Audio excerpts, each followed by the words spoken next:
Ассаламу алейкум. Добрый вечер. Приветствую всех. С вами снова я, Орти Аслан, на канале Reality. Сегодня 9 апреля 2021 года, 21:00 по Берлину. Рад всех приветствовать. И, соответственно, 22 по Джохару. Всех рад приветствовать, друзья.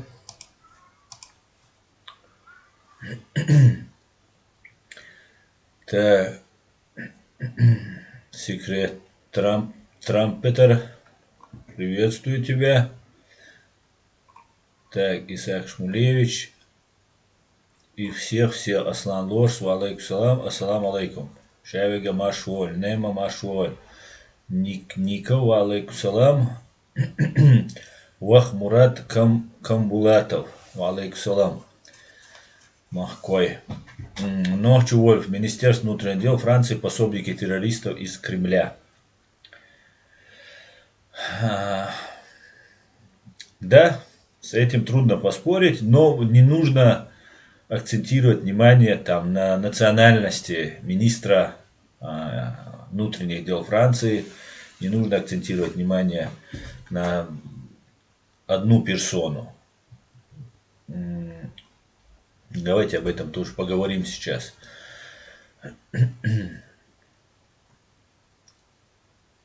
Сейчас подождем буквально пару минут, пока что все собрались. Исаак Шмулевич, Аслан, шалам алейхим. Всем гостям шалом. Шалом, Исаак, приветствую тебя. Приветствую тебя. И всех приветствую. Тойзан, Машволь.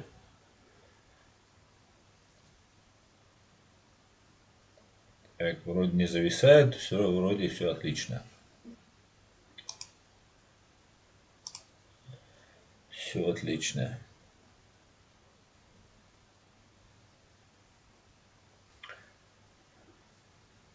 Кот Базилию, салам алейкум с Казахстана.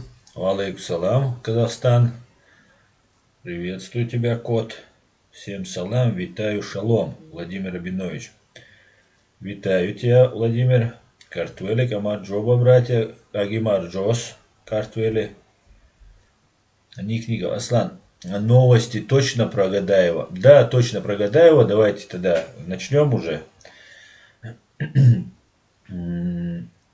Как известно, сегодня утром был выдан на пытки, 100% пытки и вероятную смерть очередной чеченец, проживающий во Франции, Магомед Гадаев. Магомед Гадаева я лично знал, общался с ним. У него были проблемы с законом, именно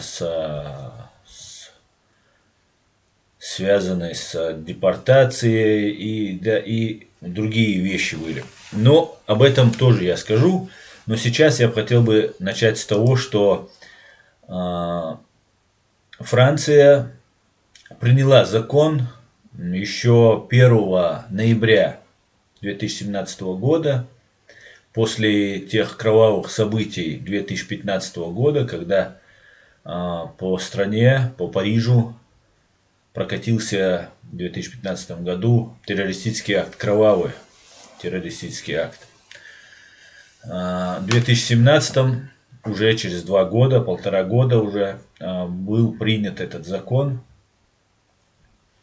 где ущемлялись права мусульман.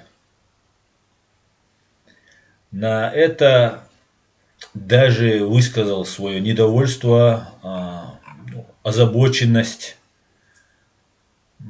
Организация Объединенных Наций, именно касающиеся прав человека. И там они сказали следующее. Там выступил Фюнуала Ниолан, специальный докладчик ООН по защите прав человека в условиях борьбы с терроризмом. По завершению визита во Францию Олан сказал следующее. Очевидно, что именно мусульмане Франции стали мишенью кардинальных мер предписанных режимом чрезвычайного положения и новым законодательством в тандеме с другими антитеррористическими усилиями, заявил Ни Олан. Как пример, спецдокладчик напомнил о закрытии мечети во Франции, что является грубым нарушением права на свободу вероисповедания. Когда из мусульманской общины систематически делают группу, просто по определению подпадающую под подозрение, это вызывает серьезную озабоченность, подчеркнул он. Ни Олан опасается, что в период действия режима чрезвычайного положения система сдержек и противовеса во Франции могла дать сбой и привести к ущемлению прав человека. Новое законодательство, по ее мнению, может усугубить стигматизацию мусульман Франции и способствовать их дальнейшей маргинализации. Сегодня мы увидели этот закон в действии. Это именно то, о чем я постоянно говорю. Ситуация в корне изменилась в Европе. Выдают из Германии, из других стран. Сейчас Бельгия даже пытается выдать человека, собирается выдать, пытаться, и необходимости нет. Они захотят и выдадут, и мы ничего не сможем сделать. И его выдадут, и меня выдадут, и любого из нас любая страна выдаст. Поэтому нам нужно быть очень аккуратными и соблюдать закон проживания стран, которые нас приютили, которые дали нам возможность находиться тут. Зная, как Россия пытается нас дискредитировать, мы, несмотря на это, пытаемся здесь как-то себя вести несоответствующим образом.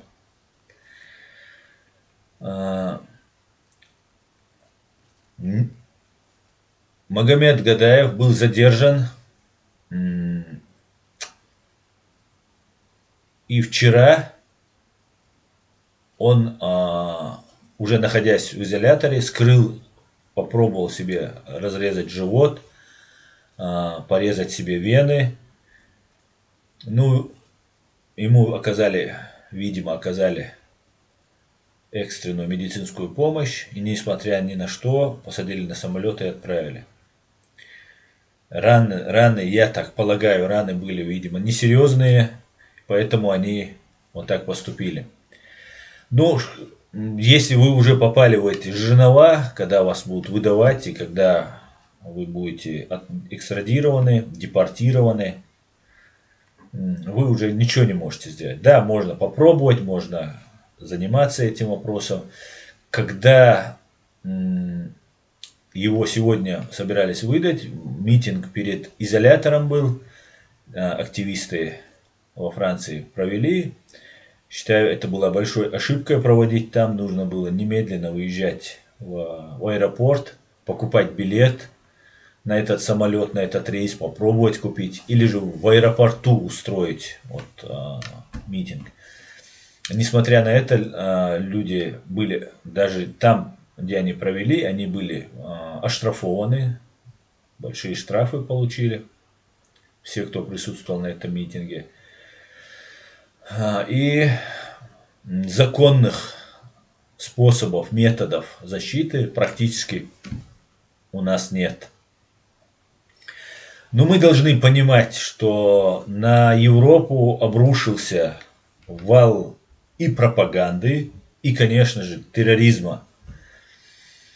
Недавно, в прошлом году, был убит французский учитель, безоружный, молодой человек, средних лет мужчина, был убит чеченцем Абдаллахом Анзоровым. Как здесь мне в комментарии написали, он оказал медвежью услугу своему народу. И я с этим согласен. Но этот Абдаллах Анзоров, конечно же, был кем-то накачан этой пропагандой, этим обманом, этой ложью. И вот он совершил такое подлое, безоружного человека преступление. Я об этом говорил в своих стримах. Очень жаль, что так произошло. Мы соболезнуем по этому поводу. Но должного осуждения со стороны Франции, жителей чеченской общины, должного осуждения мы не увидели. Вернее, увидели осуждение некоторых представителей. Но некоторые говорили, не надо было на пророка так говорить, не надо было это делать, не надо было то делать. При всем при этом,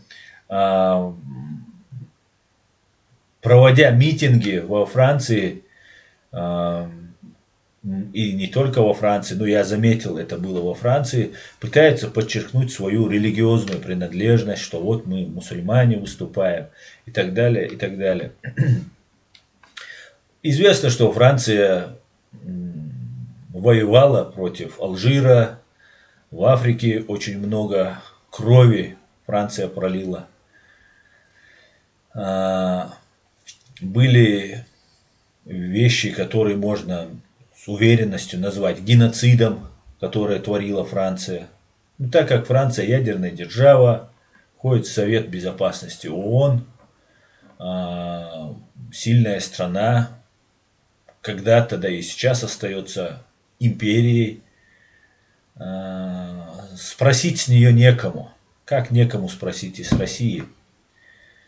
Ну, мы надеемся, что с России спросят.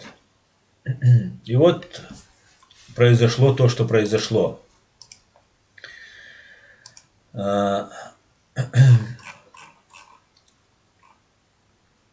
Сегодня нам сообщает Новая газета, точнее Елена Милашина, нам сообщает, что сегодня единственным уцелевшим в ковидные времена рейсом на Париж-Москву был депортирован российский гражданин Магомед Гадаев. Сегодня же утром, когда за ним приехали в депортационную тюрьму в Париже, чтобы доставить в аэропорт, Магомед Гадаев вскрыл себе живот в знак протеста против незаконности происходящего. Апелляционный суд во Франции отменил решение. Вот этот момент тоже очень важен, который я сейчас вам не упомянул, и вот сейчас вам говорю. Апелляционный суд, Магомед занимался обжалованием своей депортации, пытался получить политическое убежище во Франции и несколько раз проигрывал суды. И вот последний раз в апелляционном суде Франции было отменено решение его депортации, но сотрудники французского МВД проигнорировали решение суда. Располосованный живот депортации не помешал. Рейс с Гадаевым на борту вылетел совсем с небольшой задержкой – 36 минут. На данный момент Гадаев находится в депортационном секторе аэропорта Шереметьево. Он смог позвонить своей жене по телефону, который ему одолжил для звонка посторонний человек. Кроме этого связи с Гадаевым нет. В ходе депортации у людей отбирают все личные вещи, включая мобильный телефон. Он уехал из России в 2010 году, потому что в Чечне его похитили и держали на базе чеченского ОМОНа, сообщает нам Елена Милашина. Гадаев прожил, ему было 37 лет, он прожил во Франции 11 лет, который был похищен ОМОНом до того, как уехал. Который возглавлял близкий Рамзану Кадырову российский чеченский силовик Алихан Цакаев, сегодня замначальника МЧС по Чеченской Республике, временно оккупированной, дополню. Чеченские ОМОНовцы похитили Магомеда Гадаева, российские чеченские ОМОНовцы, и вместе с другими незаконно задержанными гражданами России готовили на так называемый результат. Ждали, пока у задержанного отрастут бороды, чтобы вывести в горы и расстрелять как боевиков. За это можно было получить награду от министра МВД РФ или денежную премию от главы временно оккупированной Чеченской Республики. Вместе с Гадаевым Магомедом в секретной чеченской тюрьме сидел другой российский гражданин, Ислам Умарпашев. Он был похищен сотрудниками чеченского ОМОНа и в конце декабря 2009 года прямо из дома. Его родственники обратились за помощью к правозащитникам, и этим занимались сводная группа, мобильная группа. И вот что я хотел бы по этому поводу сказать. Причина депортации Магомеда Гадаева из Франции в Чечню. В России его никто не ищет, так как против Магомеда Гадаева нет никакого уголовного дела, сообщает нам «Новая газета». Официально неизвестно. Франция также не имеет к нему никаких официальных уголовных претензий. Есть лишь неофициальная возможность участия в сутенерстве. Странно. Такая претензия, как мы понимаем, полностью нейтрализует самый главный страх французов по отношению к россиянам чеченской национальности. Гадаев точно не разделяет идеи запрещенного в России исламского государства. Однако именно этим страхом прикрываются сегодня власти Франции. Чудовищное убийство французского учителя Самюэля Пати, которого в октябре прошлого года совершил переехавший во Францию в 5-летнем возрасте беженец чеченской национальности, способствовало воскрешению печально известного принципа, когда все чеченцы отвечают за одного. Именно этим принципом руководствовался Сталин в 1944 году, когда депортировал казахстанские степи зимой весь войнавский народ. Сегодня почти каждую неделю из Парижа в Москву самолетом доставляют депортированных чеченцев. И были также депортирован Ильяс Садулаев из Франции 12 марта. И Лези Арцуев, депортированный из Франции 5 апреля. Вообще исчезли эти два человека. В 2017 году МИДы Франции и Германии, которые в последнее время тоже не особо церемонятся. Я здесь отметил бы, что Лези Арцуев, если это моя фамилия, но это никакой мой не родственник и никакого отношения я к этому человеку не имею. И он ко мне соответственно. Если вот пропал, исчез человек, чтобы, может быть, его пытают из-за того, что, может, однофамилец, да, потому что исчезают, людей пытают, если они на себя что-то не берут, какие-нибудь тяжкие преступления, их убивают, запытывают до смерти, или же они берут на себя эти преступления и получают большие сроки. В 2017 году МИДы Франции и Германии, сообщает Елена Милашина, которая в последнее время тоже не особо церемонится с российскими гражданами чеченской национальности, присудили мне совместную франко-немецкую награду, сообщает Милашина, за права человека и верховенство закона. Наградили меня за то, что я написала представителя чеченского ЛГБТ-сообщества, которые стали преследовать Чечне, как до этого преследовали наркоманов, салафитов, инакомыслящих, критиков чеченской власти, а еще раньше подозреваемых в терроризме. Я много лет писала и пишу об этой системе похищений, незаконном лишении свободы в чеченских секретных тюрьмах, пытках, током, избиениях, изнасилованиях людей в Чечне. И когда меня наградили, а награждали лично послы Франции и Германии в России, я подумала, что представители двух этих великих европейских стран хотя бы читали то, что я пишу. Но если бы это было так, то вряд ли бы все это сегодня произошло с Гадаевым. Если бы судьба чеченского человека действительно была важна для руководителя этих государств, французские менты не плевали бы на решение французского суда, словно они в России. А российский гражданин не вспарывал бы себе живот во французской депортационной тюрьме, словно в тюрьме российской, где порезанные вены, зашитые рты и бесконечные голодовки в порядке вещей. Сегодня, после споротого живота Магомед Гадаев, я понимаю, что во Франции время верховенства закона прошло, и настало время верховенства страха. Я никогда, говорит Елена Милашина, не смогла бы работать в Чечне, если бы боялась. С трусами мне не по пути, и уж тем более не им мне награждать. Официальный отказ от франко-немецкой премии за права человека и верховенство закона и саму премию в физическом ее выражении, медаль, я отправлю ценной бандеролью по адресу посольства Франции, в котором в 2017 году проходила торжественная церемония. И есть вот здесь фотография, которая вывесена: «За права человека Магомеда Гадаева».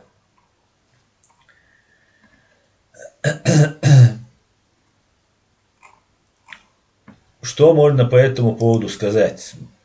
Елена Милашина, вам большое уважение и респект за такой поступок. В это трудное время вы сделали такой шаг. Уверен, он у вас искренен. И я вам искренне вас за это благодарю. Также хотелось бы напомнить, сообщает Human Rights Center, Human Rights Center, Analysis Center сообщает, Human Rights Center сообщает, что на 9 апреля 2021 года статус Мамуева Нурмагомеда является насильственно исчезнувший в 9 часов утра 26 марта 2021 года после задержания сотрудниками ФСБ России, которые ранее под конвоем доставили Нурмагомеда Мамуева в Чеченскую Республику, сообщение в СМИ о том, что родственники владеют информацией о его местонахождении, о месте нахождения Мамуева Нурмагомеда и якобы ведут переговоры о его освобождении, являются ложным бросом тех, кто его похитил. Вчера поступила уже вторая нота правительству России относительно местонахождения Мамуева Нурмагомеда и его судьбы. Мы надеемся, что у властей Германии найдется внятное объяснение того, каким образом она втянута в совершение данного преступления. Дал Мокша Мэша Уэлл Нур Мухаммад, сообщает нам Human Rights Center, Human Rights Analysis Center. Вот такая вот ситуация, которая творится в отношении чеченцев. И опять же, я сейчас немножко скажу по-чеченски, вы меня извините.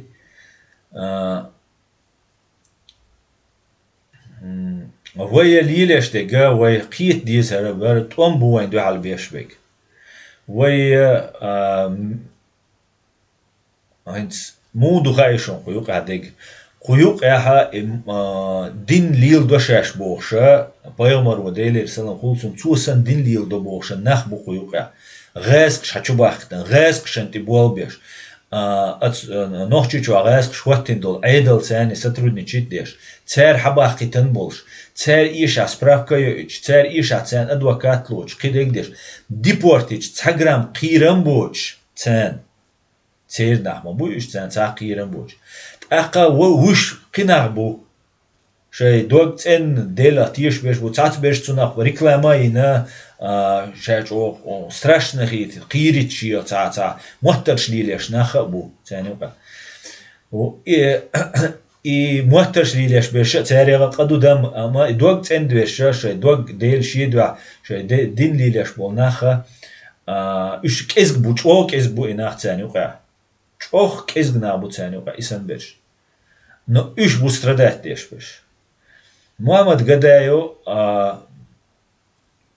туам бин хиллу шабарцу сюкша, туам бин лелу шабарцу, я талят хизину шабарцу, водину шабаре, туам бин убаришса, хумди царцу, дукканюцу, сумвоз дикканю. Ишта вая талурду, вая и дин халгадич, вай хардубош, вай харумш лилда. Хитель ситуация. Хитиш, дин цадиш мацадуйцы одуйцаг. Я трэш бусал дочь цадуйцо. Одуйцага шулардархам. Шулардархам дуйц. Вай лоуз мадайтиш кэг. Инц от Абдаллах анзорос исагвичена. От Facebook чуа. Анбел нах барк. Вонахсагуи, несли на цуэ бош. До этого, все это время, Кадыровс, Димильхановс, ой, цери разные, цери шавкнаш, нахаячу, ой, паймарин умалла, и цадие, хардие бош, хабаршвич ашбол. Цуна спровоцировать, ик антави, цу чурч, че гергалч, нагана, цунал, вох кышвол, берит чухачвол, шия дейна, нанна, пайдахир волшвол, анта, Ви бех бочул учитель мацвинир но нохчичу та бюна герздочул та шин беш болбочул шет илецул тем более шин годинол на мюлч динс мюлч адач му мюлч гилхц дохштерцу динек дал геш дуэлц дал гуля хворду динек худат ама هردري وجدري ال هم دي اشخل چه تسيق قود لي قيچنا قوده متكش بر تسوك انت بر قيچيره بر Цуна иштвайн зулмаш холь, мадайт и зулмаш, мадие, малилди хумш, ларлуа, цажимал аккуратно хил, шашлилеште, куду киет, нохче гилта адате адошум ждацуш, бусал дине адошум ждацуш.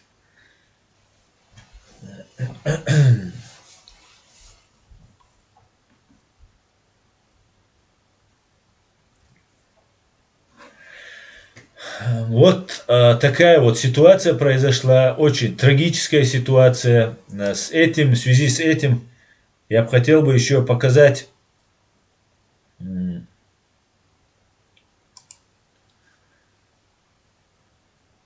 ссылку. Это видео увидели, это оно переведено на французском. Как раз я об этом говорил, когда произошло вот это событие, когда был убит Самуэль Пати. Было это видео мною снято, показано. И благодаря нашему товарищу это длинный этот мой стрим был переведен на французский язык и распространен в сетях интернет. Несколько частей там получилось.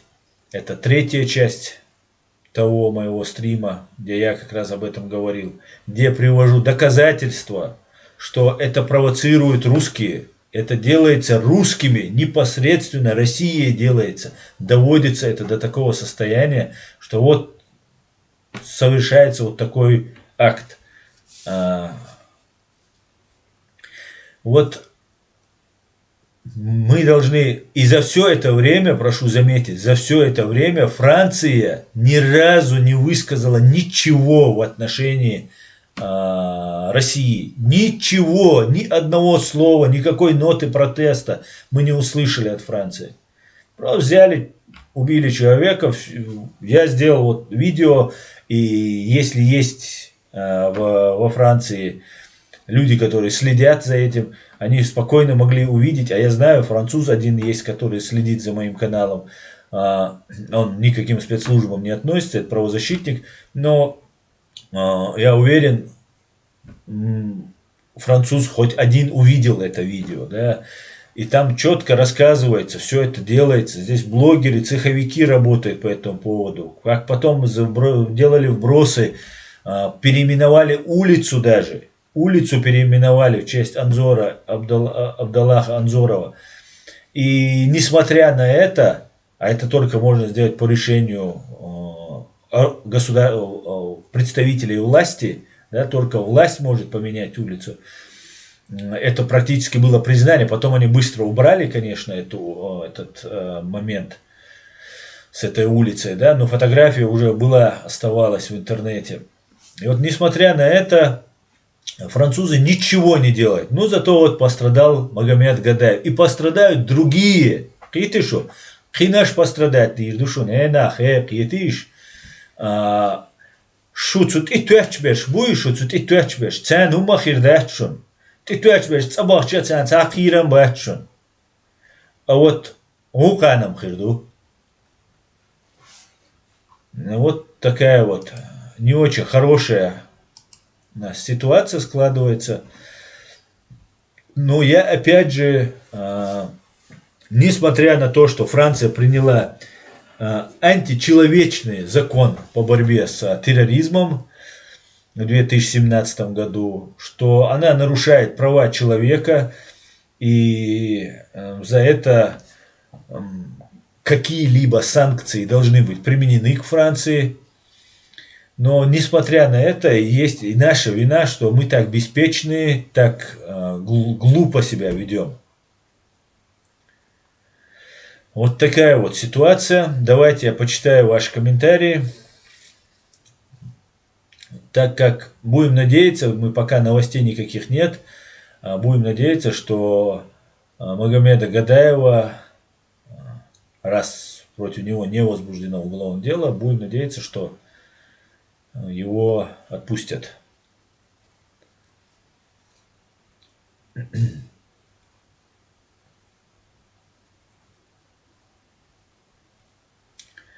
Так, давайте почитаю ваш комментарий.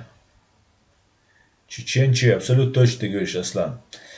Биллиджин нохчи маия дайт вей от голубой нарыг. Маир дайт вей.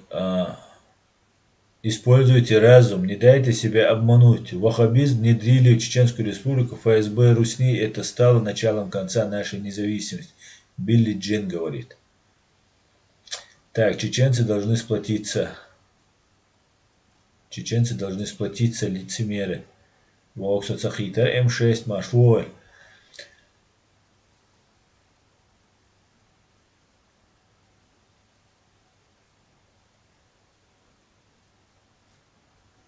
Маждада, вала асна агенч, соут слушамят. Йоу, Маждад, чаешь век соут складец, конечно, не спора, но мы-то уже, вот видите, мы уже единомышленники, уже, в принципе, собрались, да, у нас уже достаточно большое количество нас. Мы уже прекрасно знаем, и на кое-какие вещи мы влияем, да, на многое мы влиять пока не можем. Плюс у России есть ресурс, который они годами готовят, да, ведь этого Абдаллаха Анзорова готовили не за один месяц, да, и не за год, да, это долго к этому шли, подготавливали, доводили до этого. Есть проблема с образованностью, хотя Абдаллаха Анзорова сложно обвинить в том, что он был не образован. С 5 лет жил во Франции, говорил на французском. Но вот что-то повлияло. Внутри семьи это было пропаганда, кто-то влияние на него оказывал. Что-то как-то повлияло на то, что он так поступил. Это была большая удача российских спецслужб. Но вот мы должны дальше, именно вот мы занимаемся тем, чтобы как можно больше людей поняли, как нами пытаются манипулировать, как нами манипулируют, чтобы не позволять этого впредь, чтобы больше такого не происходило. Будем заниматься. Вот я веду стримы, например, но все стримы, вы всегда есть. Вот ты, Маждада, вот многие, да, постоянные мои зрители, мои товарищи, мои соратники. И мы все это делаем, вместе мы это делаем. Вы пишете, я когда смотрю свой стрим, иногда я это делаю, я в первую очередь смотрю для того, чтобы читать ваши комментарии, которые я не успел прочитать, и чтобы потом увидеть. И я получаю от вас очень много полезной, нужной для себя информации, правильных мыслей, которые мы вместе должны доносить до людей, доводить до сведения. И у нас получается, это без ложной скромности, можно сказать, да, у нас получается. И ситуация в корне меняется, даже несмотря на то, что вот Елена Милашина пишет вот, статью вот эту, она нас называет россиянами. Если она не назовет нас россиянами, у нее могут возникнуть проблемы. И вот уголовного характера. Мы здесь до многих доводим нашу позицию. Многие люди уже понимают, что мы не террористы, никакие не каратисты. Я вчера смотрел, опять начал смотреть из-за событий в Украине, которые сейчас разворачиваются. Интересно знать, что говорят эти пропагандисты российские. И смотрел Соловьева. И там Соловьев, позор просто еврейской нации, называет себя евреем, позорище просто, кадыровец, да, еврейский Кадыров. Он рассказывает, какие фашисты. Просто это такой показательный пример, который просто невозможно просто не заметить. И вообще он разрушает полностью все вот эти лживые установки, которые делают русские. И Соловьев рассказывает, показывает какой-то флаг, какая-то плохая съемка, нацистский флаг гитлеровской Германии на позициях ВСУ, вооруженных сил Украины. Показывает такой флагшток, на нем висит этот флаг. И он говорит, вот, смотрите, туда приехал это фашисты там, и так далее, и так далее. И, говорит, туда приехал Зеленский, еврей, и вот, несмотря на это, они как бы высказывают неуважение к еврею там, и так далее, и так далее. Но большинством голосов Зеленский выбран президентом, евреи выбрали президента. Это говорит о том, что украинская нация, которая не хочет русского мира, которая абсолютно воюет, гибнет против этого русского мира, выбирает Зеленского, еврея по национальности. И неважно, еврей он, крымский татарин, он, там русский он, кто бы он там не был, кого они там выберут. Главное, этот человек должен быть за Украину. Это говорит о том, что это говорит не только о том, что украинцы очень толерантные, и никакие они не фашисты, которых в этой передаче своей Соловьев там 150 раз назвал там фашисты, нацисты, там опять вот это накручивается. Чуть-чуть был спад у этой пропаганды, сейчас с новой силой все это начало происходить. Несмотря вот на это, они все равно продолжают говорить, что они фашисты. И это опровергает всю ложь о том, о чем они говорят. Да? Они Гамсахурдия называли там, националистом каким-то там, нас называли какими-то исламистами, фашистами. И вот мы должны также это пытаться. Да, это неблагодарное дело. Те люди, которые мы пытаемся спасти, ограничить, оградить от этого всего, да, они на нас льют помои, они на нас там называют там плохими словами, но мы-то понимаем, да, мы понимаем, что мы делаем. Поэтому мы должны с пониманием относиться, с терпением относиться. Хотя это иногда очень трудно относиться с терпением к таким людям. Когда дурак не понимает, что он дурак. Так.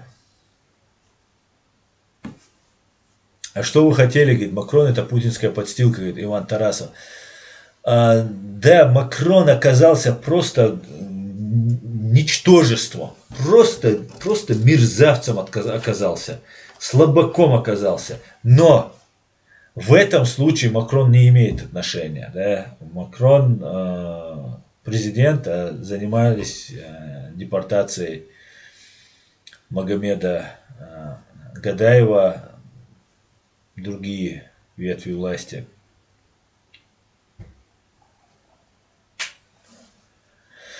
Так.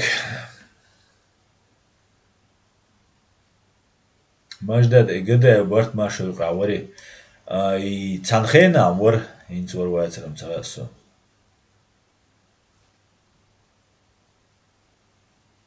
Владимир Рабинович, не парьтесь, вы евреи, нормальные люди. Есть странные и есть Соловьевы, но в основном хорошие.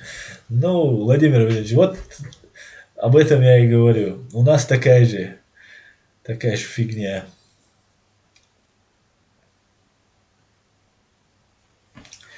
Когда приезжаете в Европу, документов нет, старайтесь вести себя скромно, как Картвелли. Да, так, нужно себя вести, не нужно уходить на митинги и там показывать, что вы там самые мусульмане. Не нужно. Это же в душе все должно быть. Тем более, если вы там не за религию выходите. И нужно не просто показывать, да, Картвелла, я вот вам говорю, не просто показывать, нужно быть на самом деле. На самом деле нужно понимать, ну ненормально, когда 18-летний чеченец убивает кого-то, поддерживать. Старик есть, вот здесь в Ютубе есть, взрослый старик есть, с поддержкой он эти вещи говорит. Я не знаю, ну как так можно вообще, это даже если убрать ислам по-чеченски, это нельзя это делать. Но сейчас я не хочу возвращаться к той ситуации, сейчас у нас проблема с нарушением уже прав Франции, уже людей, да, но это все связано, взаимосвязано. И французам, французскому МВД нужно наказать Да, они убили на месте этого Абдаллаха Анзорова. Но этого недостаточно. Им нужно теперь отчитаться, сказать, сколько они побороли террористов. Он же чеченец, а значит, чеченских террористов нужно. Вот нужно это сделать, нужно то сделать.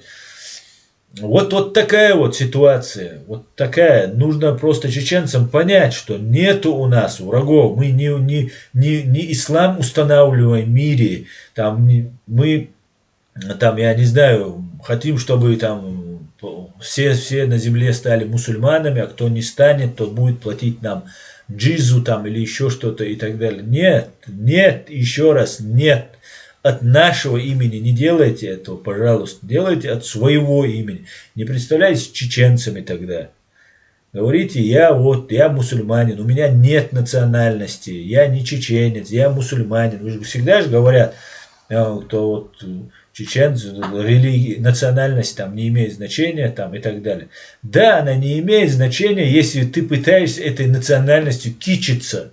Если ты хочешь поставить кого-то выше себя только лишь по праву рождения, что вот я такой-то, и я выше. Да, в таком случае это неправильно. Но если бы вообще национальность не имела значения, нас бы Бог не создал бы разных национальностей, разных языков и так далее.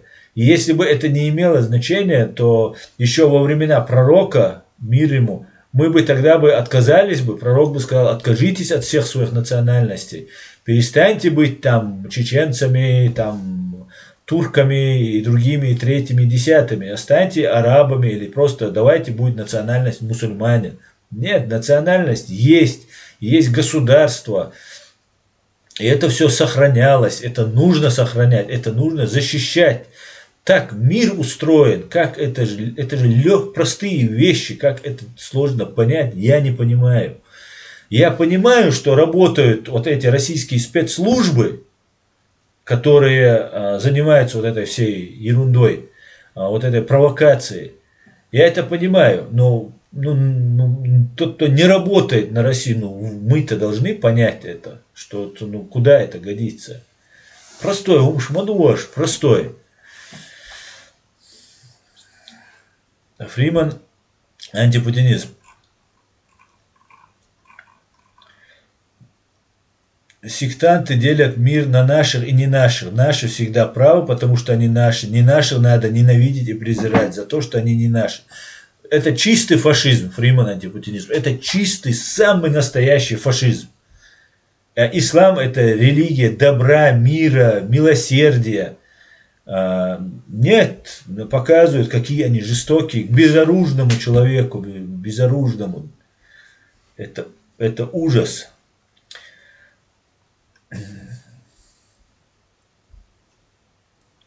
Как сказал Хусейн, тот, кто продолжает родственные связи с предателями, то он сам является частью их. Согласен, говорит Аслан Лорс.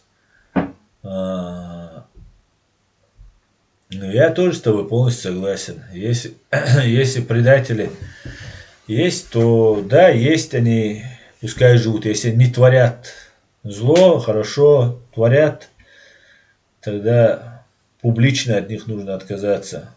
Хотя сейчас очень много таких уже.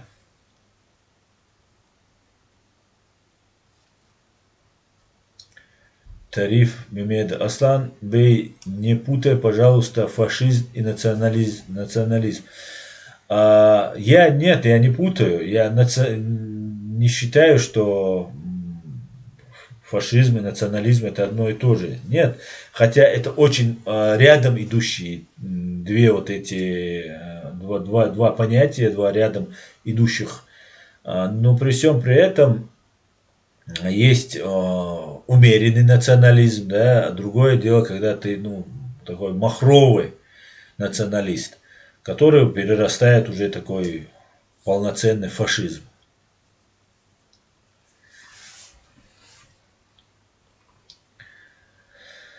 Так, Капа Кайк, салам, кавказцы и Кавказ, Казахстан, салам, Кавказ, салам, Казахстан. Салауди Сейдза, Франция под юрисдикцией России. Не совсем, Салауди, не совсем. надо, знаете, самое важное в этом определить причину всего, что происходит. Что происходит. Это очень важно. Когда мы находим причину, это как установить диагноз болезни. Как только мы установим диагноз болезни, тогда мы правильно начинаем лечение и приходим к результату.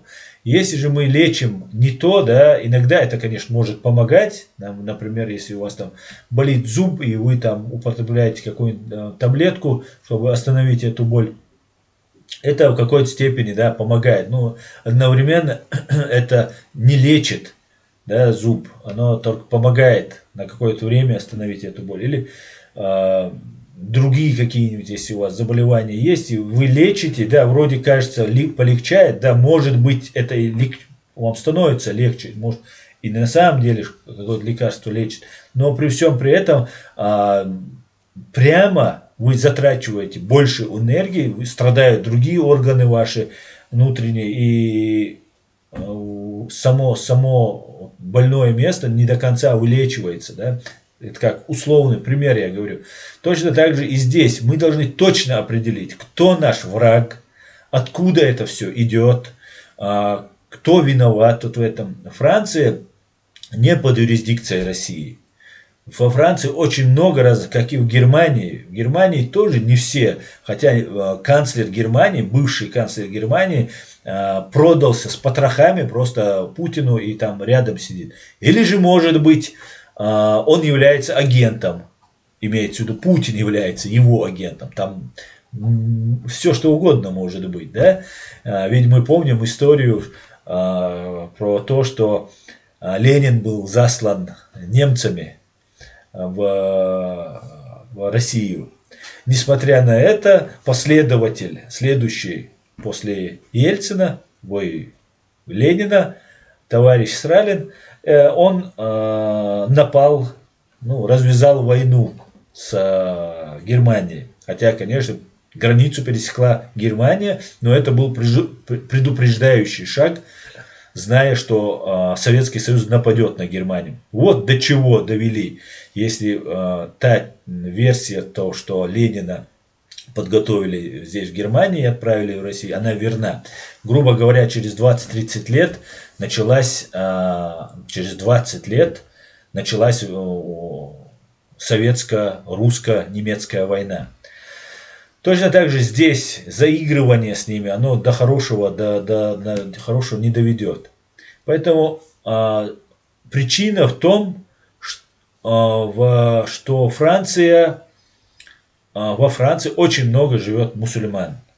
Франция очень нетолерантна к мусульманам. Хотя она декларирует, да, уже можно назвать, что всего лишь декларирует права человека, основные там ценности, что вот считается фундаментальными ценностями Франции, считаются права человека. Это не совсем так. Но и Франция, и Германия, и Соединенные Штаты Америки, и другие страны стали такими уважаемыми в мире, потому что они реально соблюдали права человека, реально шли в этом направлении. Конечно же, они не все, это не единый такой организм, да, страна, это много партий, много мнений, это свободная страна, демократическая страна. И причина в том, что Франция боится за свои грехи, за то, что она творила в Африке, убивала людей, убивала мусульман. И люди, которые проживают во Франции, имеют гражданство французское, уже во втором, третьем поколении живут во Франции. Это как чеченцы, которые живут во втором, третьем поколении в России. Имеют основания припомнить те грехи. И, конечно, это незаконно, это неправильно. Но эти люди так считают. Ведь творился же геноцид, творились же массовые убийства в Алжире в том же самом. И эти люди, их легко подтолкнуть, есть легко внушаемые люди, которым скажут, вот смотри, там 50 лет назад, 70, 80 лет назад убивались целыми деревнями, убивались люди. И для того, чтобы обезопасить себя, Франция приняла вот этот закон. Этот закон, вот я вам зачитывал, ООН высказался по этому поводу, представители ООН, и сказали, что это нарушает основные принципы, ущемляет основные принципы прав человека. Ну и вот мы и видим, что происходит. Поэтому и на этих чувствах Россия играет. Ведь есть французоведы, американоведы, там, германоведы, франковеды там, и так далее. И эти люди хорошо разбираются, чего французы боятся, чего им не надо, и пытаются влиять. Вот был пример, когда Мари Ле Пен, одна из представительниц правой части французского общества, баллотировалась там, по-моему, в президенты. Здесь, в Германии, был совершен террористический акт русским террористом против футбольной команды Дортмунд-Боруссия. Это делалось для того, чтобы, есть такое мнение, не только чтобы заработать деньги, да, всегда спецслужбы не делают одно действие просто так. Они делают одно действие, чтобы оно принесло 2-3, желательно больше результата, позитивного для них результата. Заработать деньги они хотели на этом, здесь в Германии сделать, запачкать всех мусульман. Именно для этого писалась записка, что они там из ИГИЛа там, и так далее, и так далее. И вот эта футбольная команда Дортмунд-Боруссия должна была выступать как раз во Франции. Где-то в Монако, что ли, она, или рядом выступать должна была. Играть с французской командой. Вот, деталей могу не помнить. И вот таким способом русские играют на этом факторе. На исламском факторе, на мусульманском факторе. И мы не должны быть инструментом в руках русских. Если бы... это не те руки, которые ничего хорошего нам дать, сделать не могут. Поэтому мы всячески должны пытаться огородить себя от подобных вещей. Вот этим мы сейчас в данный момент с вами и занимаемся.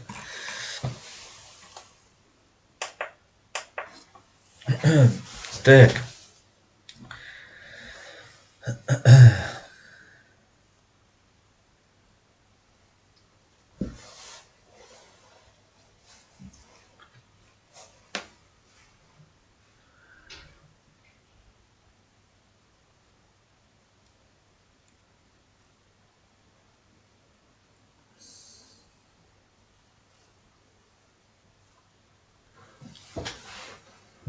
Гадаева, рубайте, Мицаева, рубайте. Гадаева Магомеда, ошибка, что он получил российский паспорт.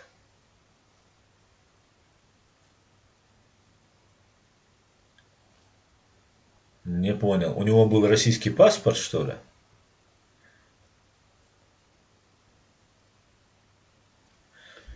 А тогда о чем вообще тогда разговор? Как можно получать российский паспорт? Странно. Сумхес, да? Паспорт Дерцин. Когда он получил паспорт?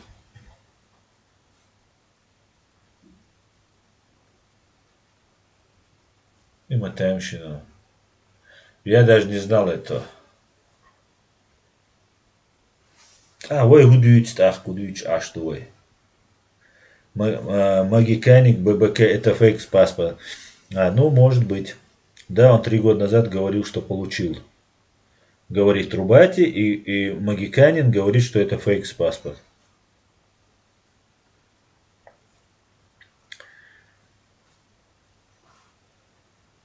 Рамазан Даг Асамба Дуй Мухаммад Гадая депортирует Винобог. Дуйте, дюч, что такое? Ду. Да, не спеши с выводом. Я не буду спешить, да. Паспорт, это имеет значение. Вот Иван Тарасов говорит, какая разница, какой у него был паспорт. Конечно, имеет значение. Для того, чтобы получить паспорт, вам нужно или пойти в посольство, или же там в России его получить. Как только вы его получаете, вам уже вы на себя распространяете юрисдикцию России. Вообще избавляйтесь от российского паспорта. Если у вас есть, это, наверное, правило, которое даже не нужно говорить. Если вам угроза от России, если вам угроза от России, то вы должны просто первое, что сделать, это избавиться от российского паспорта. Ни один чеченец не имел права получить, да, мы были вынуждены получить эти паспорта. Но здесь уже находясь, нам он не нужен.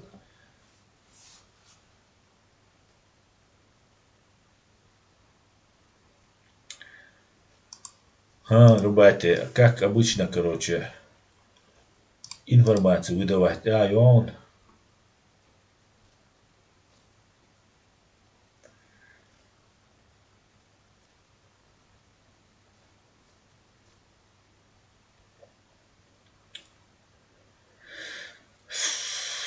Типа для свободного передвижения законно полученный в посольстве и мне советовал, чтобы я могла ездить в Турцию. Валлай, мне жалко очень, что его депортировали.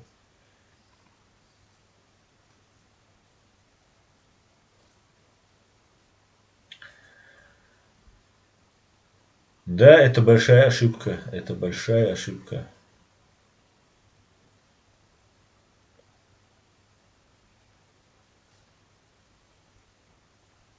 Валерий Новодворский, Аслан, что даст чеченскому беженцу наличие паспорта гражданина ЧРИ? Наличие паспорта ЧРИ говорит о том, что вы имеете свою политическую гражданскую позицию в первую очередь. Вы как гражданин чеченского... Смотрите, для того, чтобы вас депортировать, у вас должно быть гражданство. Если вы признаете себя гражданином России, то вас выдают. Я сделал это, я не советую никому так делать. Это незаконно, вы это портите документ, у вас возникнут проблемы, вам могут просто сказать, ваш документ недействителен, получите новый документ, все что угодно. Так вот, здесь, когда получаешь документы, вам пишут РУС. Я сразу же зачеркиваю, ставлю крестик на этом. Я никакой не россиянин и никогда в жизни им не буду. Никогда в своей жизни. Я был вынужден его получить. Я рассказывал, как я получил свой первый паспорт, когда мне его порвали российские менты, питерские менты. Я так его получил. И я вынужден был находиться. Я вынужден был как-то работать, зарабатывать. Поэтому я ни в коем случае не советую никому делать. Но я зачеркнул. И мент, полицейский, по привычке говорю, полицейский у меня на каком-то митинге, я был на митинге, взял мой документ, посмотрел, увидел, сказал, это что у вас? Я сказал, я не россиянин. Это незаконно здесь написано. Немцы, вы не имеете права мне здесь написать, что я россиянин. Но так как я правозащитник, адвокатом представился, и была такая ситуация, что он просто не захотел. Конечно, он мне мог создать проблем. Но он просто не захотел мне их создать. Отдал их, короче, сделал вид, короче, что будто этого не было. И вот такая вот ситуация. Если у вас есть...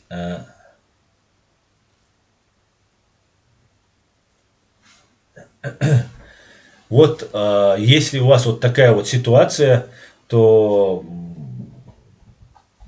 вот вы должны отказываться от всего России. Вас не могут отдать в страну, если вы не являетесь гражданином России. Мой паспорт российский я вообще потерял где-то. Я его искал, я его так и не нашел. Как я его сюда приехал, я потерял все документы, паспорта все, которые были. И у меня нет даже никакого документа, кроме немецкого. Ну и, конечно же, у меня есть паспорт Ичкерии. Вот был вопрос по поводу паспорта Ичкерии. Паспорт Ичкерии дает вам для доказательства того, что вы являетесь гражданином Чеченской Республики Ичкерия. Да, вы не можете с ним путешествовать, вы не можете там как-то им пользоваться и так далее, но при всем при этом это является официальным вашим доказательством того, что вы имеете конкретную, четкую позицию. Не будет у вас российского паспорта, вас нельзя отдать в страну, у которой нет. Вы заметили, они всегда говорят, есть какую-нибудь справку принесите, дайте что-нибудь, сделайте что-нибудь. Принесите им эту справку, все, у них есть основания, вы россиянин, до свидания. Вот для этого это делается. Чеченский паспорт Чеченской Республики Ичкерия обязательно нужно сделать. Обязательно. Так. Складывается впечатление, что кто-то специально отводит проблему, ссылаясь на паспорт. Магикянин ББК. Нет, это не специально. Это объясняет многое, почему его выдали, несмотря на то, что вот ему грозит опасность, сказали. Это закон о терроризме, и у человека был паспорт. Это же правда, мы же не можем это утаивать. Давайте так, по-честному. Сунам доллар, да, российское посольство. Чувага.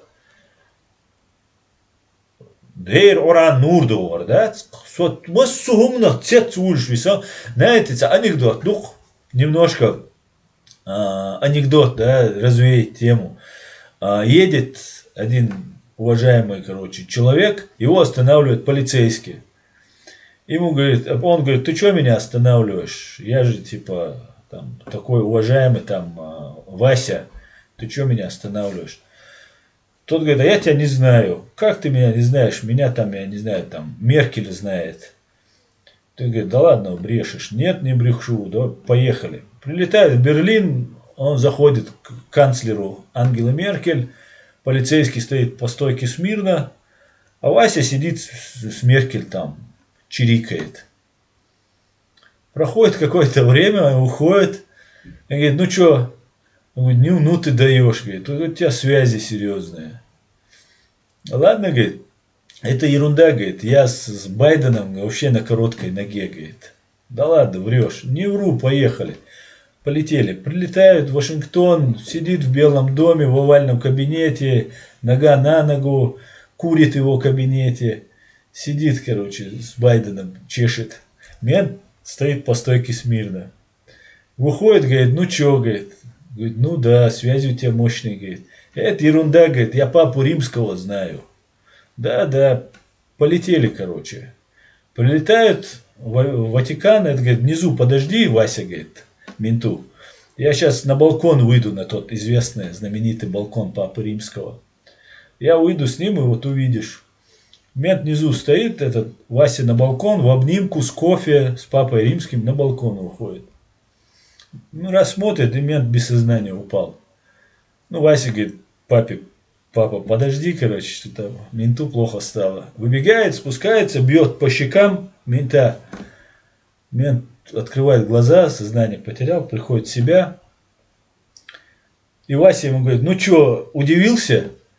Да, говорит, удивляться я давно перестал, говорит. Но когда прохожий итальянец меня спросил, кто это с нашим Васей стоит, вот тогда я в обморок упал. Вот точно так же я уже удивляться перестал вот этим всем событиям, которые здесь происходят, Абсолютно простой гумдуй, не получить этот паспорт. Для чего его делается? И я не говорю, что это послужило причиной, что его депортировали. Я говорю, что это открыло возможность его депортацию. Вот в чем, как он мог не подумать об этом. Как могли ему не посоветовать, как ты будешь получать российский паспорт. Сунемся, а? Так, М6. Аслан, говорил сегодня с одним знакомым. Говорили об этом Гадаеве. Он мне сказал, зачем вам российские паспорта? Что ты имеешь в виду, М6? Хакер говорил, в двух стульях не надо сидеть, надо быть самим собой.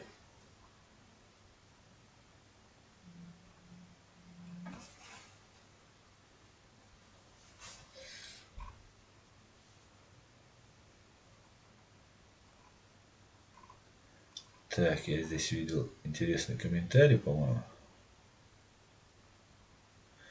Валерий Новодвор, что нужно сделать чеченцу, чтобы получить паспорт своей страны? Под каждым моим видео в описании есть в самом конце ссылка на сайт правительства Чеченской Республики, чеченпресс.ком. Заходите на этот сайт, Там все расписано. Заходите, находите паспорт, получаете и все. И так вы можете сделать паспорт. Паспорт есть, нету, разницы нет. Депорт все равно сделают. Сделают, если вас признают гражданином России. А если вы не было у вас этого паспорта, если вы не отдавали этот паспорт, если вы отрицаете и показываете им паспорт Ичкерии, вас не могут отправить туда. Ну, это просто облегчает, если вы делаете паспорт, заходите в российское посольство, получаете паспорт, получается, ну, вы сами себе юрисдикцию берете на себя это.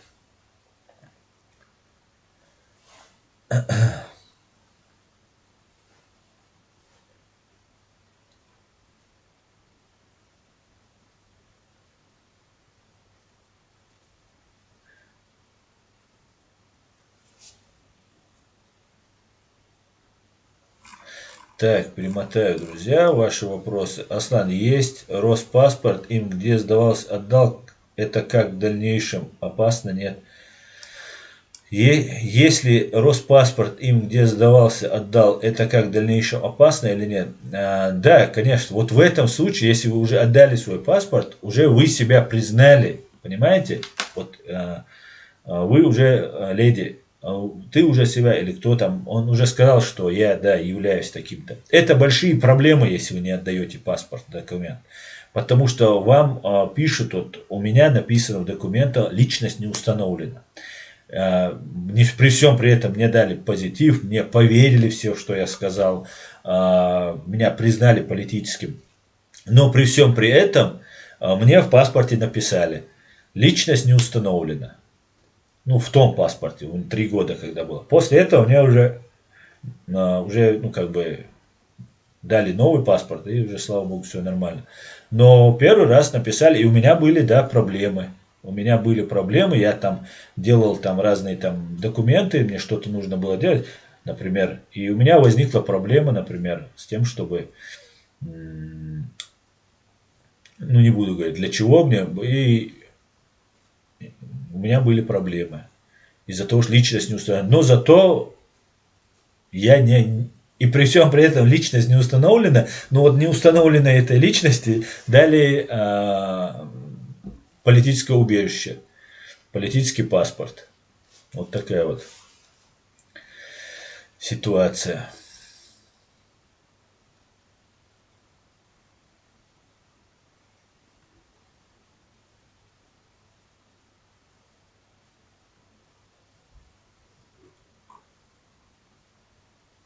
Салауди Саида, здесь в Германии отказаться можно от гражданства РФ? Нет, можно, конечно, отказаться можно, но, знаете, там такая, вот это очень сложная процедура отказаться. Если русские к вам прицепились, они просто так от вас не отцепятся. Там такая ситуация. У вас не должно быть никаких задолженностей, там это все нужно делать в России, вы должны закрыть все там перед Россией, у вас никаких там, ну, получать много справок нужно, в процедуре. Проще просто не отдавать этот паспорт.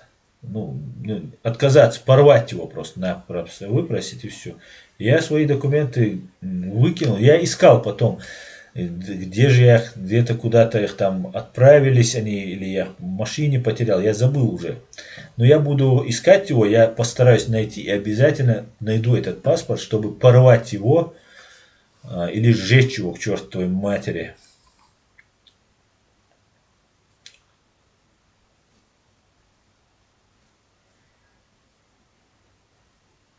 Так.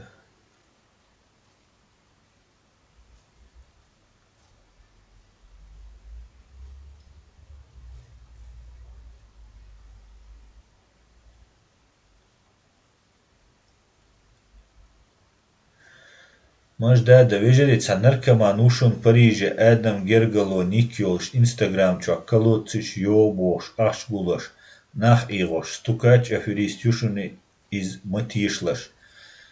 Эдам Гергало, Маждада, это очень интересно то, что ты говоришь, потому что с этим человеком я общался. Нет у него канала Адам Гергало. Нету так у него канала в YouTube. Анасюк, по-моему, я знаю этого человека, потому что у него была правозащитная организация, я с ним общался какое-то время, и потом мы перестали с ним общаться, даже не помню почему. Чечня не Россия. Аслан, цавах хава план шел штаган российский паспорт. Даца дельч позитив хирият. Аслан, цавах хава план шел штаган российский паспорт. Даца дельч позитив хирият. Суна мелари, Чечня не Россия, суна мелар цари позитив. Австралийский паспорт. Дадилла дац, если дац, суна мелай. Правда, мне написали, личность не установлена. При всем при том, что моя личность установлена, есть мои фотографии в интернете, видео есть еще, когда я был адвокатом, да, где-то там в новостях меня там, я это все им тоже показывал, доказывал, что я вот есть Аслан Арцуев, но при этом они написали личность не установлена, потому что формально, юридически я не предоставил документ, удостоверяющий мою личность, и в этом они правы. И это мне создавало проблемы. Потом я еще на немецком паспорте зачеркнул вот этот, где рус у меня. И это тоже, я никому это не советую, но я всегда буду зачеркивать и убирать это. Что бы мне это ни стоило, такого хотя бы дискомфорта, если я не буду получать, то я думаю, вообще расслаблюсь. Но это просто потом нужно будет это все доказывать, это очень сложно, и поэтому надо будет заниматься этим. Это, ну, я-то как-то думаю, ну, кто готов, вперед, а так, кто не сможет потом защищаться, тому будет тяжело.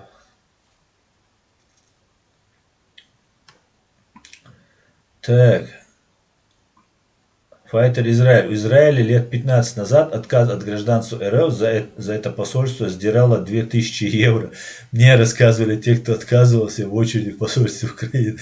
Да, любят нас, любят. 8 лет я живу в Западной Германии. У меня этого паспорта никогда не было. Вот тойзанс. Борзюка тойзан. Да, это войла. Ты просто богатый человек только лишь из-за этого.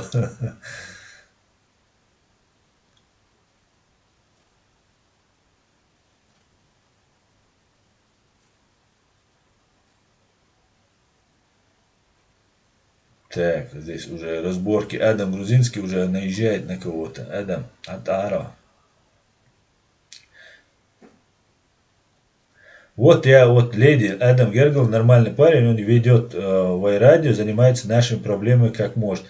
Вот если речь об этом Адаме, я тоже его считаю до сих пор нормальным, просто очень странно, что так Мождада говорит, потому что Вайрадио, вот я о нем и говорю. На наркомана он вообще не похож, если честно. Может, это просто с его ником кто-то другой о нем может говорить. Мождада. Ну, сейчас скажет, наверное, Мождада.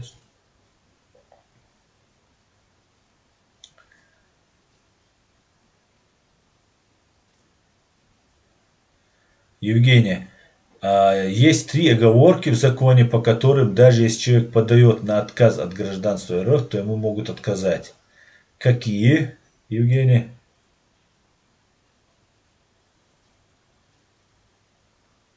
Так, М6, а ты давай. Всему свое время, вся малого, сюрприз, ширен цена, шехла мована.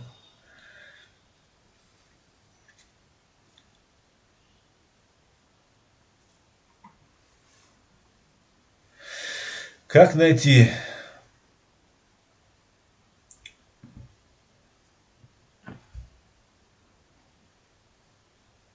Для меня очевидно, что если власти этих евростран захотят,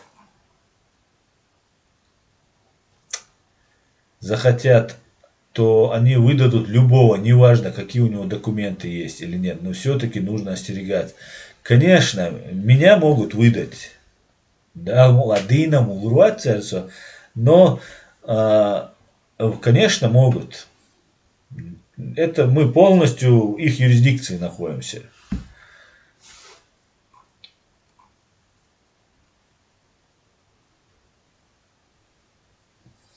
Асан, что нужно сделать, чтобы избавиться от гражданства России?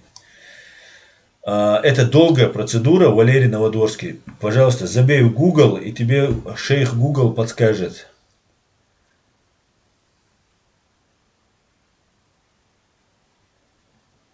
Аслан, сюрприз до 20 числа этого месяца. Хирюцан. На маиц, Айлинш, маиц.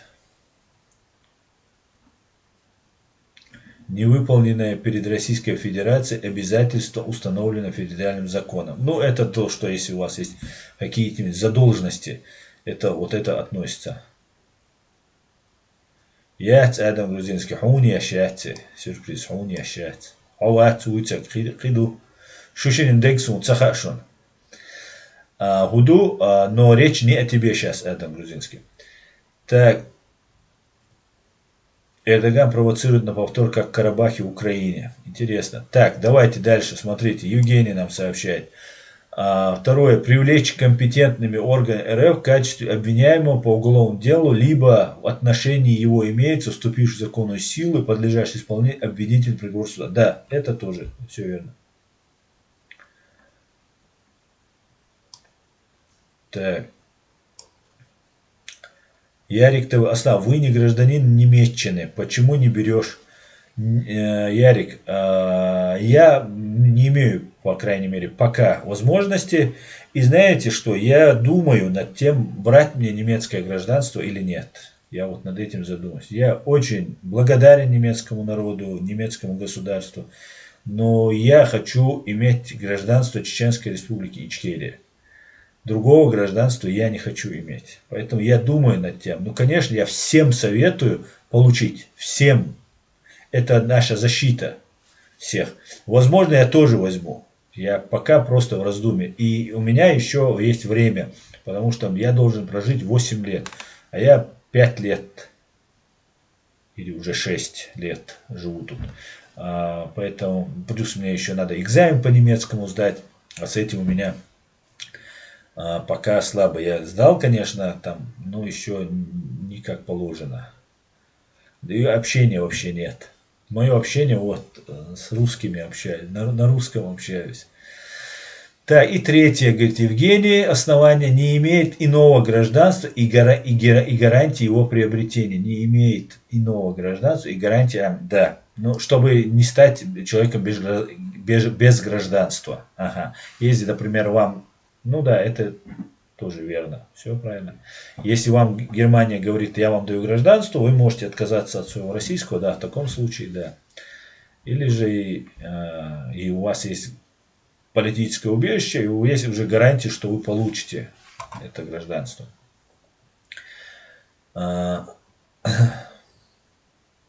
М6 отвечал, ты прокомментировал это, вот и подумал. Нет, Адам. У меня, Адам, и так уже много недоброжелателей, поэтому еще тебя мне не надо больше в этот список. Квир Бог, да, Соня? Просто царь Бог, ну. Рувайте Мицаев. Аслан, мне могут дать пожизненный срок из-за заявления Маусара Садулаева и его жены, то есть в iPhone, за то, что я сказала, что карманный адвокат Ходорковский не поможет истинным чеченцам. Спаси меня. Заявление Даламаюш бита. По жизни, конечно, тебе точно не светит, но, Рубайте, тебе нужен здешний адвокат. Я тебе в этом вряд ли смогу помочь, кроме только моральную поддержку оказать.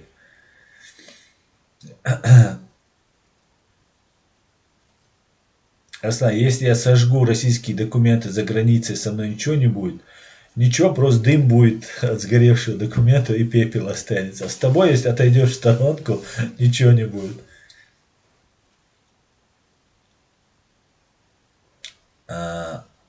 Ярик говорит, может, да, сперва зачитаю. Я хочу гражданство шариатской Швеции, Батила. Бери, это ваша броня, говорит Ярик. Да, конечно, это, конечно, защита. Защита, но Я подумаю еще. У меня еще есть время, я подумаю. Секрет Ромбе. Асна, если я сожгу... Так, это было. Не книга. Асна, бери гражданство, мы можем двойное установить. Я подумаю, Вижели, я подумаю.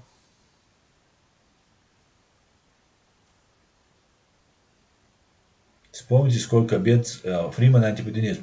Вспомните, сколько бед создали чеченского народа. Эти сектанты создали образ радикально опасного для мира народа, заманили молодежь для уничтожения в Грузию, Сирию и Ирак. А теперь ее выдают русне.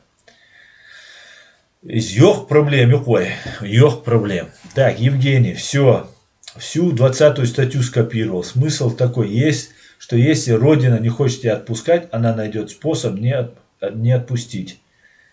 Да, согласен, Евгений, это точно. Но моя родина Ичкерия, другой нет и не хочу.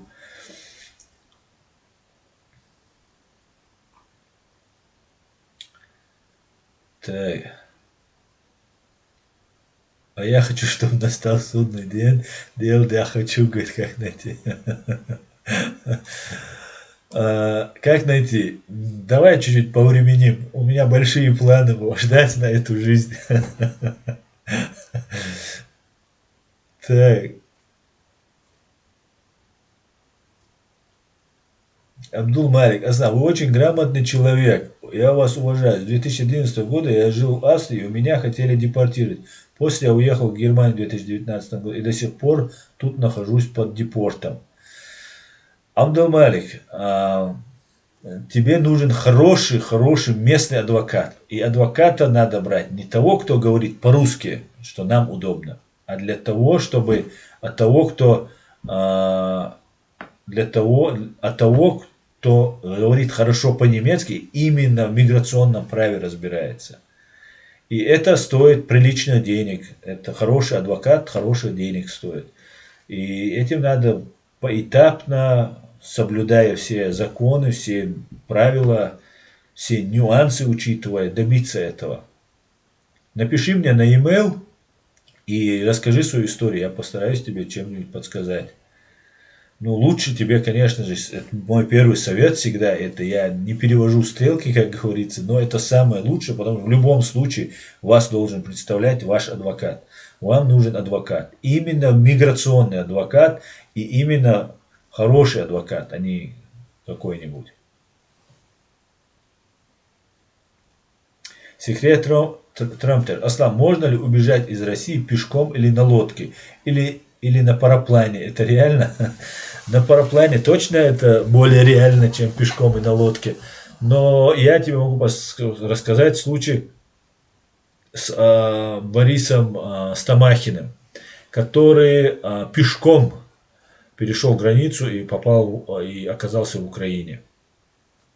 Это, конечно, не Европа, в том смысле, что здесь не так все хорошо, у него финансовое положение очень тяжелое, он инвалид, он не может работать, ему до сих пор не дали документов, но при всем при этом он уже не в России, и, по крайней мере, не в тюрьме. А так можно по-всякому попробовать перейти границу. Главное, если молодой и сильный, то надо пробовать. Нужно уходить.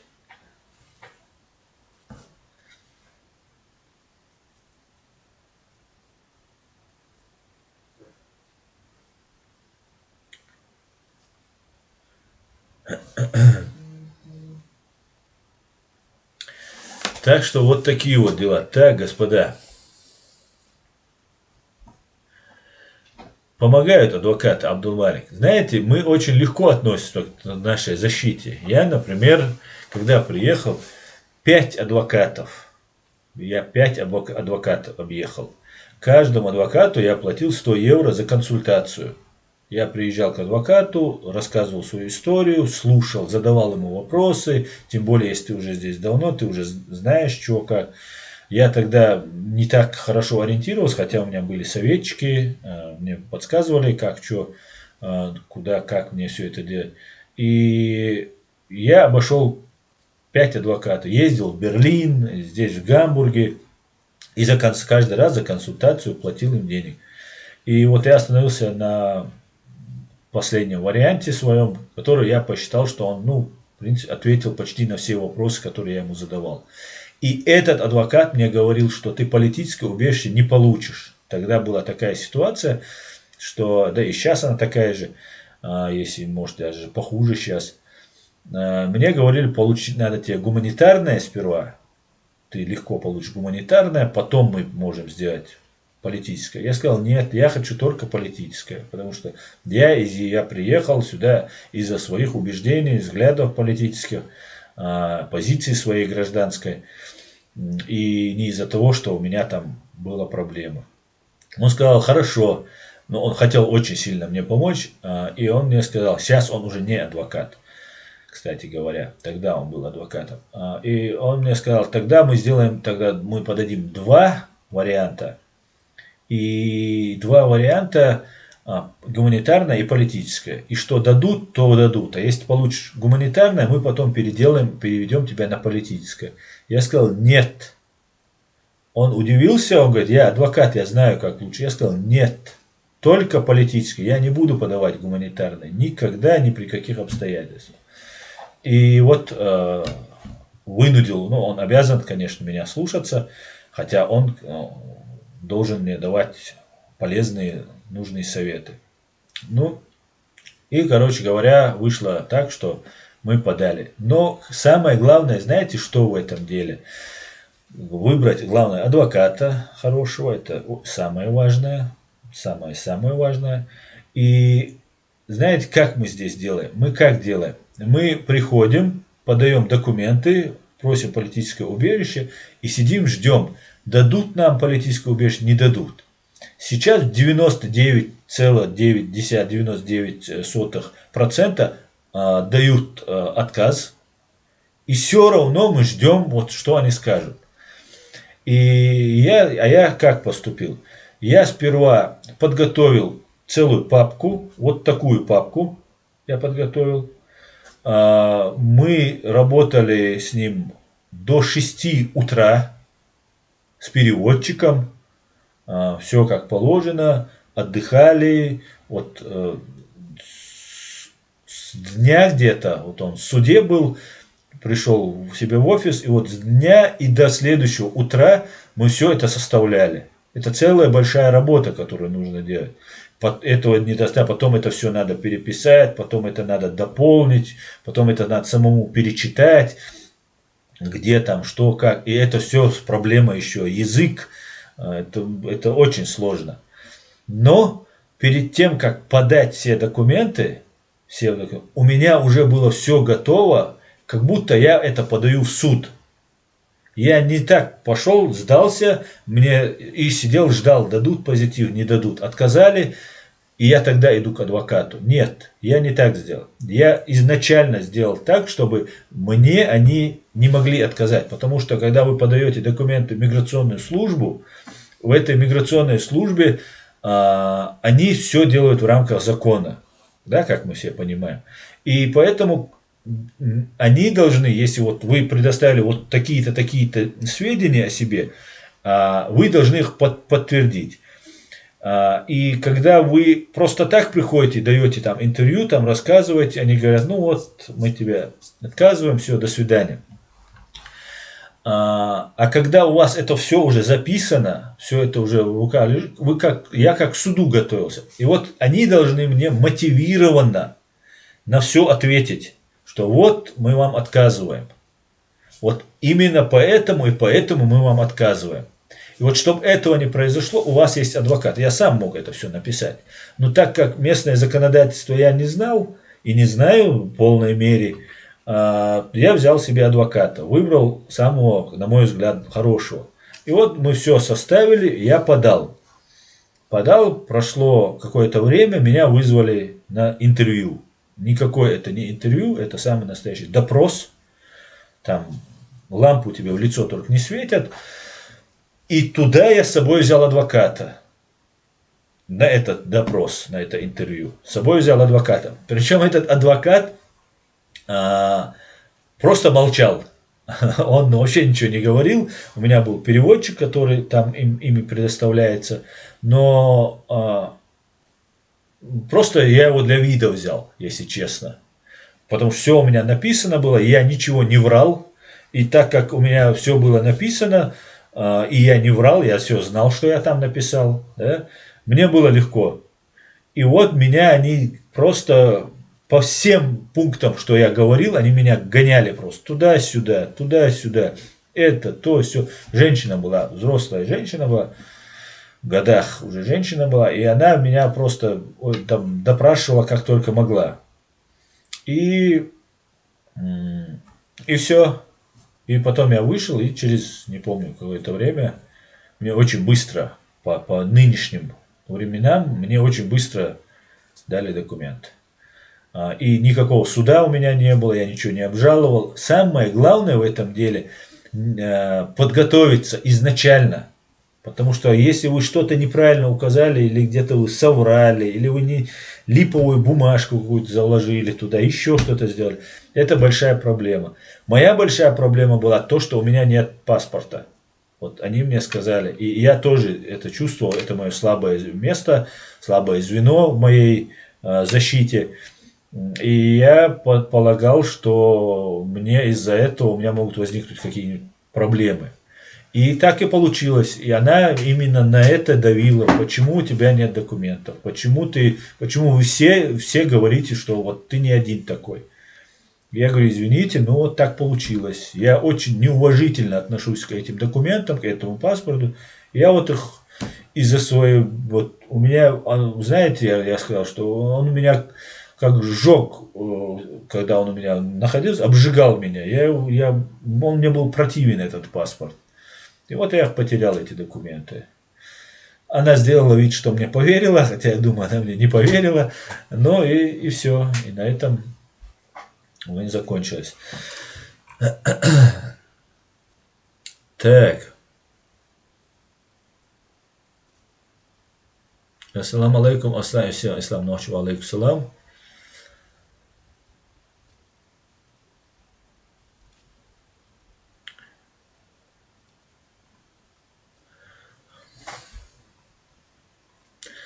Так, наше время закончилось.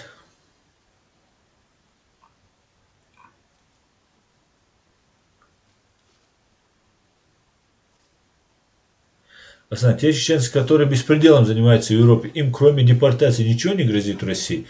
Но если они не совершали на территории России каких нет, им ничего, каких-либо правонарушений, им ничего не грозит. Их вышлют туда, и они там будут находиться. Были случаи, когда вас депортируют, привозят, и все. И все, и вас отпускают, все, вы свободный человек. Вас там, может, встретят, там, допросят, почему, как, все, до свидания.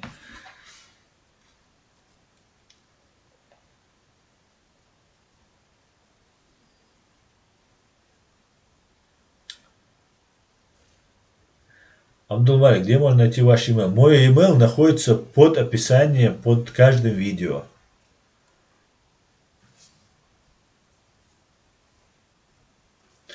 Евгений, идти самому в консульство и получать паспорт, это облегчит им работу, если сам человек, конечно, не планирует поездку в РФ. Вот я об этом говорю, это очень странно, почему ему не посоветовали, он сам не глупый парень, почему ему не посоветовали не делать этого? Темщином, дупой. Удивляться я давно перестал, но когда прохожий итальянец меня спросил бы, а что да, я уже удивляться давно перестал этому, но каждый раз что-то происходит, что думаешь, ну как такие простые вещи? Для того, чтобы летать в Турцию, например. И Турция, может, они подумали, что летать в Турцию, это может в Сирию уйти, воевать там, вот для этого они подумали, испугались. Тут уже не поймешь, что там было. Мы обладаем минимальным просто уровнем, минимальным количеством информации. Поэтому что там взбрело в голову полицейским или спецслужбам, не знаю.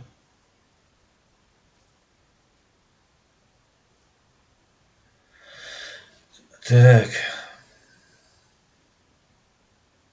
Секрет Рамта. Аслан, депортируют ли нелегалов в Канаде? Не знаю. Ну, в смысле депортируют? Депортируют, если вы не сможете там обоснованно доказать, что вы заслуживаете права находиться в этой стране. Так. Евгений, абсолютно правильный подход, Аслан. Подготовка к таким вещам похожа на подготовку к бою. Разведка, просчеты, вопросы, ответы. Жаль, лишь на этих беседах стрелять нельзя. Сразу видно, еврей. Только еврей или чеченец может сразу так сказать. Потому что и вы, и мы всегда находимся в боевой готовности. Так что вот так вот. Так, друзья, ну, как найти? Аса, скажи Закаеву, пусть сделает с тобой стрим и ответит на вопросы, что он думает по этим депортам. Это уже актуально, это уже не шутки, и он обязан хоть что-то сказать. Ну, я не думаю, что Закаев нам чем-то обязан, и я не думаю, что он ответит или захочет ответить на наши вопросы. И на этом наш стрим заканчивается. Спасибо, что смотрите. Спасибо, что поддерживаете. Дел рейс хушу масена, дел алш дольшу, дел эту большу, ой масера. Всего самого хорошего. До свидания, спокойной ночи. Ассаламу алейкум. И все будет Ичкерия. Дел мула. Саши и Куйоч.